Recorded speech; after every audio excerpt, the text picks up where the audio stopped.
Tengo a Osvaldo Papaleo en línea. ¿Cómo estás, Osvaldo? Buen día. Buen día, ¿qué tal? ¿Cómo va, gato? Pero muy Bien. bien, muy bien, muy bien. Me imagino qué movilizante que debe ser para vos. Ayer comentábamos que estabas participando de un panel que se hizo en la Casa de la Provincia de La Rioja en esta Semana de la Memoria, ¿no? Y todo lo que te debe volver a tu memoria, ¿no? No, y además hay testimonio, estuvo Victoria Montenegro, Sí. que obviamente es una hija recuperada. Y realmente el testimonio de ella hizo a nosotros, los que el 24 de marzo estuvimos en la Casa Rosada, fuimos detenidos, después, bueno, estuvimos en la cárcel, y después me tocó a mí un campo de concentración, el Puesto Vasco, de la zona de Don Bosco, ahí al lado de Bernal. A todos nos conmueve el testimonio de esta compañera, que realmente hay roles y hay roles. A nosotros nos tocó un rol político, de responsabilidad institucional, que lo supimos afrontar nosotros, y quien era presidente de la Nación, porque no renunció y fue detenida. Y en el caso de los hijos, el padecimiento, la vida de los apropiadores con ellos, bueno. Es una historia esta del año 76. Yo creo que la batalla cultural está ganada, Silvestre, creo que está ganada. Estoy convencido y me ratificó el acto del 24 de marzo último, donde los argentinos se manifestaron en todo el país, en muchísimas plazas, que realmente no quieren volver a la historia de la reivindicación de la dictadura. Pero también debo confesar que con asombro, algunos medios, periodistas, dedicaron a entrevistar a familiares de personas que fueron atacadas por el sector que luchaba en contra del orden establecido, y reivindicando un diálogo realmente difícil de entablar. Una cosa es el terrorismo de Estado y otra cosa es la lucha contra los organismos del Estado.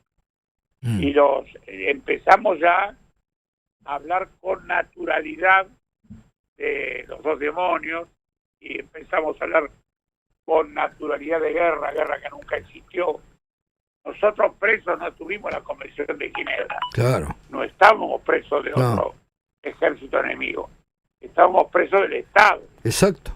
A mí me tocó estar en un barco, en el apostadero naval. Recordá, Osvaldo, recordá, porque no todos tienen derecho a saber, vos el 24 de marzo de 1976, ¿qué puestos ocupaba en el gobierno? Yo era el secretario de Prensa y Difusión del gobierno constitucional, y había desarrollado también en los últimos años, a la vuelta del general Perón, algunos cargos directivos en los canales de televisión que habían pasado en ese momento al Estado Nacional a vencer la licencia. Vos sabés que Y yo le... tocó, Sí, perdón, seguí.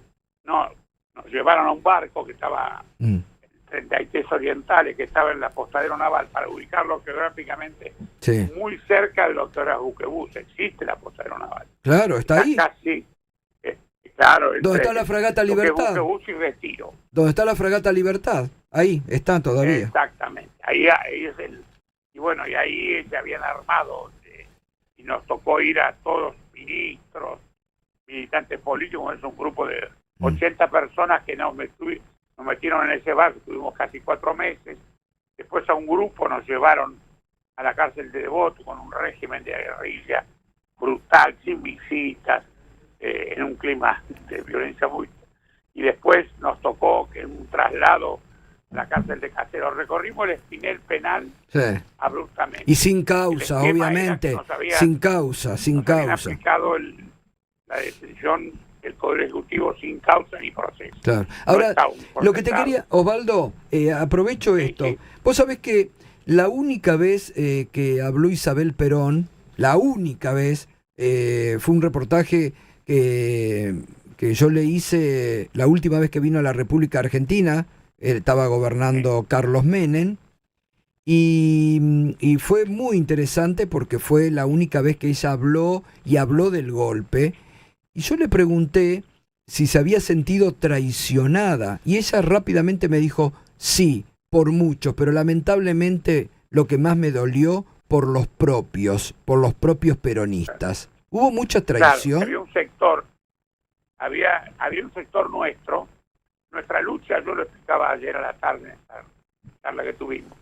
La lucha nuestra fue mantener a la presidente sin renunciar, porque la renuncia del presidente hubiera generado el reemplazo por el primer senador que estaba en el poder en ese momento, que estaba en funcionamiento. Hubiera sido una transferencia y no un golpe del poder, que hubiera generado, imaginador, la misma represión, el mismo plan económico, etcétera, con una cara, un mascarón del peronismo o de un sector del justicialismo. Que era Luder. Cosa que era Luder. La renuncia de ella.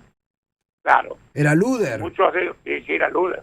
Muchos querían que Luder quería que la reemplace, ¿no? Claro, y venían a pedir la renuncia, y nosotros le explicamos que la renuncia era abrir el camino, que el peronismo se asociara a un plan económico, de un esquema de poder, que habían esencialmente un plan genocida, y bueno, y afortunadamente se pudo lograr, pero es verdad, hubo algunos que no estuvieron a la altura de los acontecimientos, como hubo muchos que lo estuvimos. También hay que hablar, por supuesto, aunque por ustedes hay que ser claro, la CGT se mantuvo al lado de la presidenta, la CGE, que había dejado de tener como presidente a José Gelbar, sí, que había viajado al exterior, pero se mantuvo la central de los trabajadores y de los empresarios. Hubo muchos sectores que acompañaron al gobierno hasta el último momento, así lo sufrieron. Claro. Entonces, hubo la aparición del acta institucional, que muchos han olvidado. Es un acta que habían inventado los brasileños en el golpe militar que ellos padecieron, donde se le quitaba a los que integraban ese acta de responsabilidad institucional los derechos civiles y los derechos políticos, ¿no? Eran gente que estuvo 8 años sin disponer de sus bienes, en muchos casos detenida, otros no todo el tiempo detenida, pero que eran muertos políticos y sociales, no podían operar económicamente. Muchos de ellos estuvieron en cárceles clandestinas, otros estuvieron en arrestos domiciliarios. El proceso nos exigió toda una presencia de ánimo que afortunadamente tuvimos, y la historia esta que el proceso nació para quedarse por 40 años y estuvo solo 8. Sí, pero 8 que diezmaron a toda una generación y dejaron económicamente a la Argentina patas para arriba, ¿no? No, y además los que nos tocó salir después de estar detenidos y eso, y poder viajar a países vecinos a realizar nuestra tarea, a seguir viviendo, sí, advertimos que en esos países se admiraban y estaban espantados de lo que vivía la Argentina. Y sí, nosotros despertamos en 8 años el espanto de la sociedad mundial. Sí, sí. Yo estuve en una cárcel en el Puesto Vasco, en un campo de concentración, con Jacobo Timerman. Claro. A él también le tocó eso, fue torturado porque, ojo, había en esto un toque alto de antisemitismo en el circuito. Total, obvio. El Tander, el interventor de la policía de la provincia de Buenos Aires, junto con el Checolá, claro, habían armado un circuito urbano, gato, eso hay que saber, urbano de campos de concentración. Porque el Pozo de Banfield estaba en un barrio de Banfield. Nosotros en el Puesto Vasco, en un barrio de Don Bosco, en una subcomisaría que habían convertido en un campo de concentración. Y en la capital federal, Orletti, Olimpo, todos lugares urbanos. Claro. Lugares donde la gente desarrolla. Ni hablemos de la ESMA. La ESMA, yo te diría, que fue un lugar de campo de concentración en el corazón más chic de Buenos Aires. A paso del Monumental, donde se hacía el Mundial. Exacto. En el 78. Y de la Escuela Radio. Claro, totalmente. En la Avenida Libertador. Entonces, nosotros lo queremos a recordarle a la gente. Esto ocurrió, este espanto, y cuando cuento lo de Timerman, yo tuve la fortuna de presenciar con él la presentación de su libro que escribió acerca del campo de concentración en Nueva York. Y la gente, los americanos que concurrieron, que era mucho el periodismo, nos preguntaba y no podía realmente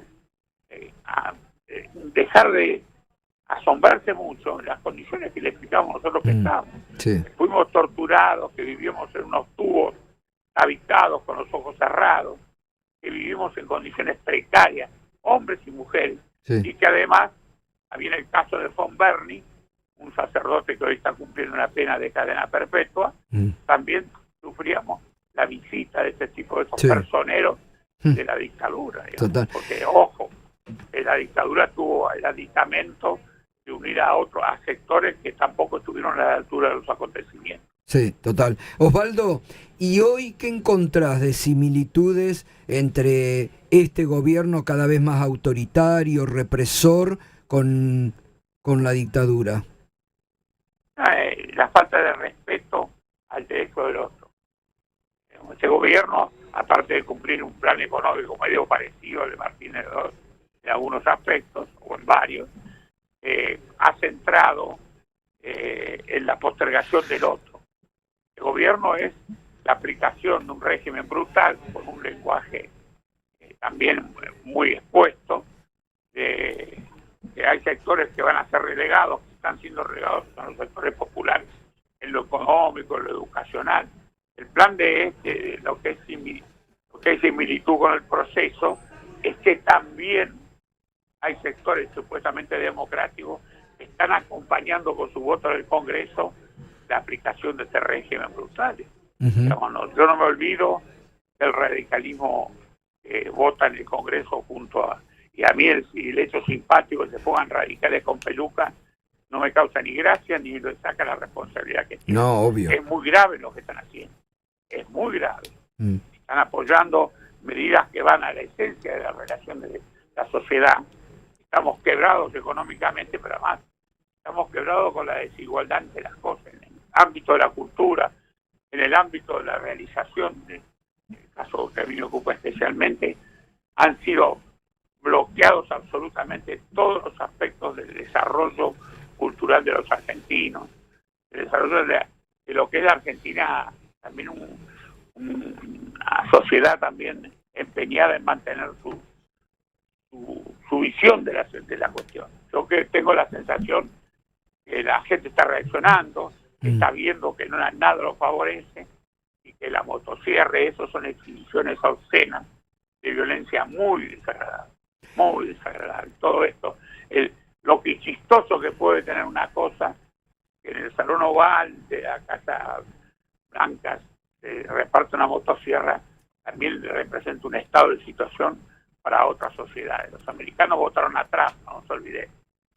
Sí. Ahora, la gran pregunta que te debes hacer vos, como gran militante de tantos años, como nos hacemos mucho, ¿cómo se sale de este atolladero? Votando el cuarto oscuro. Sí, pero cuarto oscuro, también votando con conciencia, Osvaldo, porque acá... votando. Acá yo confié en el 2019, 3 días antes de la elección de las PASO, el gobierno de Macri creía que estaba muy apegado en la elección con la fórmula nuestra. Y no fue así, que ganamos muy cómodamente. Hubo un acto de transformación profunda en el cuarto oscuro. En 2019 volvió el gobierno popular, porque la gente en el cuarto oscuro castigó la desigualdad, castigó a Macri por su endeudamiento con el Fondo Monetario Internacional. Ahora tiene que pasar lo mismo. Y yo confío mucho en los argentinos. Confío en que, ojo, la campaña feroz de los medios de comunicación comprometidos por el gobierno es de características obscenas, ¿no? Nunca se ha visto. No. Los periodistas, un sector muy grande, ha perdido lo elemental, que es la observación tranquila de lo que los rodea, ¿no? Se han sumado al foro, gesticulan también lo mismo que el presidente, con violencia, y además hacen oídos. Yo me acuerdo del grupo que salió una vez con un video en el gobierno de Cristina Kirchner con Queremos Preguntar, donde estaban mezclados muchos periodistas que querían preguntar. Yo le preguntaría qué le preguntan a Dorni, que es lo que querían preguntar ahora. Que le dicen sobrados, que los descalifica. Esta es la razón más importante de este gobierno, de la descalificación.